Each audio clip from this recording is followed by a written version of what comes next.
Hello বন্ধুরা, সবাই কেমন আছো? আমি প্রিয়াঙ্কা। আমি চলে এসেছি আজকে একটা মজাদার রান্না নিয়ে, হাইব্রিড মাগুরের ঝাল। তো মাছটা কাটবো, কাটা থেকে রান্না পর্যন্ত পুরোটা শেয়ার করব।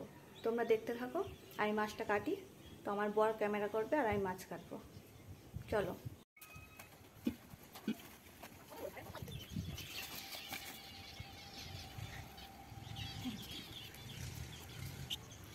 আজকে আমাদের রেসিপি হাইব্রিড মাগুর।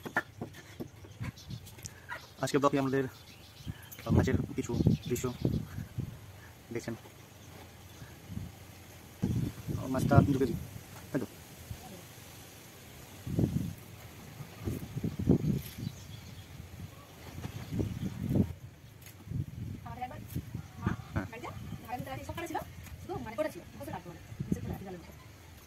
জলের মধ্যে পালিয়েছিল, কাটা অবস্থা পালিয়েছিল।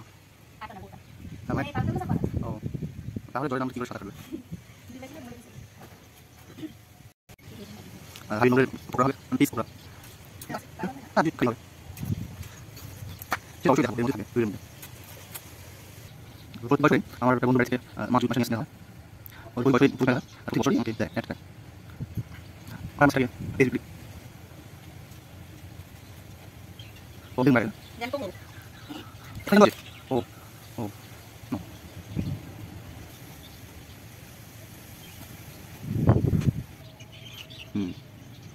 ওই একই নাকি?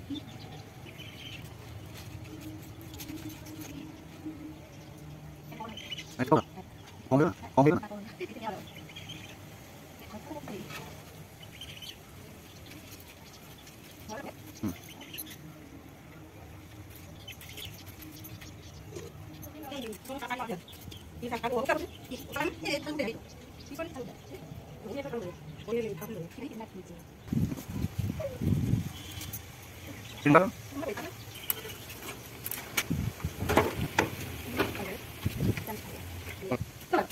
সাধারণত এই মাছ কয় খান, এই মাছ আমাদের সাইডে হয় আর এটা ডালি করে বাইরে হয়ে যায়, কিন্তু পুষ্টি সেই মাছে আমরা খাই না। এই মাছটা কিন্তু দিতে হয়, মানে খাই না বেশি। অবশেষে আমাদের মাছ কাটা কমপ্লিট হয়ে গেল। এটা পকোড়ার জন্য,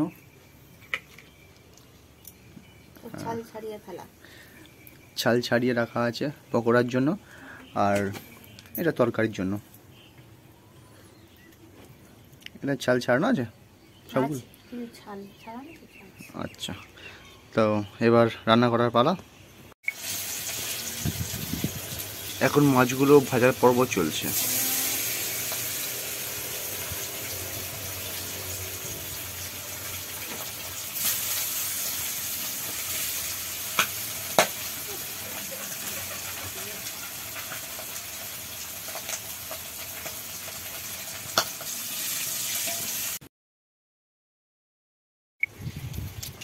এবার কি পড়ছে না? ফোড়ন, পেঁয়াজ, ভাই এখন হাফ চলছে। পেঁয়াজ, তারপর তেল দেওয়া, আদা রসুন,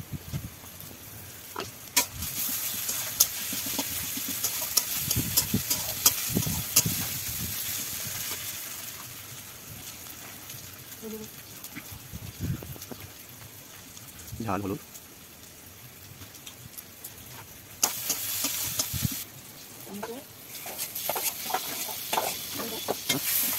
টমেটো দেওয়া হলো।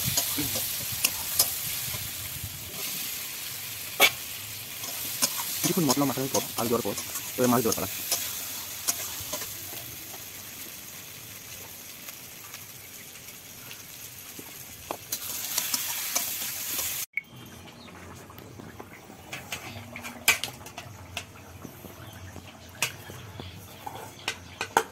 মাছটা আবার তরকারির মধ্যে দেওয়া হচ্ছে।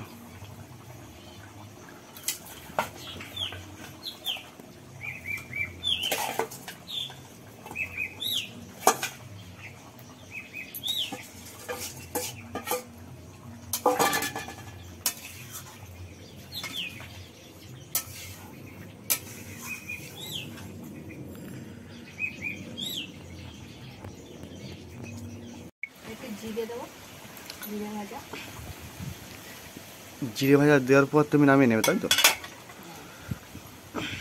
ভালো এসছে কালারটা।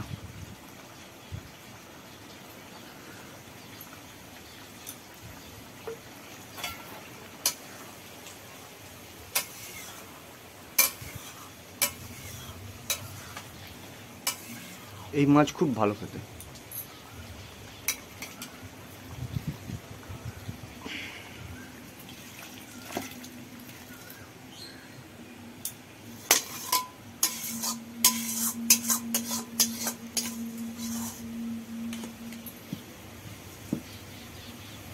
দেখতে খুব সুন্দর এসছে, কালার এসছে। এবার দেখা যাক টেস্ট করে কেমন হয়েছে। তো বন্ধুরা দেখলে মাছটা কেটে রান্না করলাম। আর মাছ ভাজতে ভাজতে তো আমি পালিয়েছি, কারণ অনেকটা তেল ছিটকাচ্ছিল। হাইব্রিড মাগুরের মানে ছালটা ফাটে, তো ছালটা অনেকটা তুলে নিয়েছিলাম, তো ফেটেছে। আর কাঠের জালে রান্না করলাম। তো তোমরা ভিডিওটা পুরোটা দেখো, এবং ভালো লাগলে লাইক করো, কমেন্ট করো, আর সাবস্ক্রাইব করো। আর নেক্সট ভিডিওতে আমি মাছের পকোড়াটা শেয়ার করব। তো তোমরা দেখো, আর ভালো থেকো, সুস্থ থেকো, টাটা।